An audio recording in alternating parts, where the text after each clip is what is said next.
What a joy it is to share with you again some of the inspiration I've learned in my quiet time. 2 Corinthians chapter 4, verse 17 tells us, "For momentary light affliction is producing for us an eternal weight of glory far beyond all comparison. For we do not look at the things which are seen, but at the things which are not seen. For the things which are seen are temporal, but the things which are not seen are eternal." I've often wondered what motivated the Apostle Paul. The Bible tells us Paul went through suffering, hardship, shipwreck, persecution, but what kept him going? Perhaps some of you are undergoing difficulties, problems with your husband, problem with your wife, financial problems. What will keep you going? In my quiet time, I've discovered Paul has many precious motivations. The first one is found in 2 Corinthians chapter 4, verse 17-16. Paul says, "Light affliction is producing for us eternal weight of glory.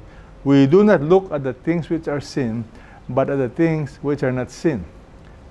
Paul is motivated by eternal values.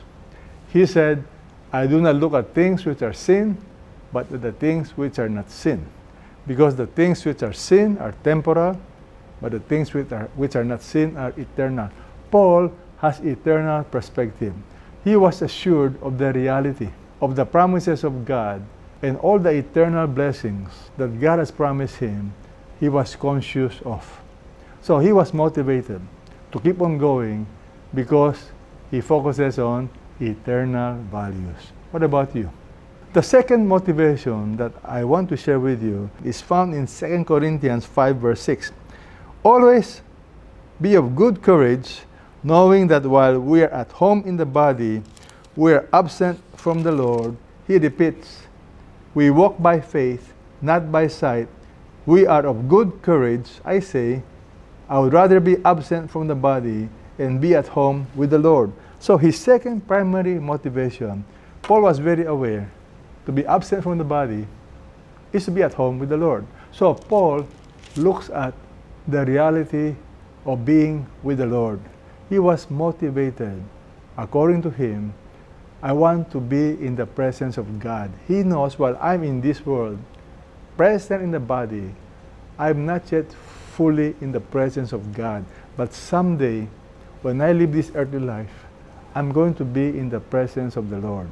For him, the certainty of being with God was his primary motivation. So he was not discouraged.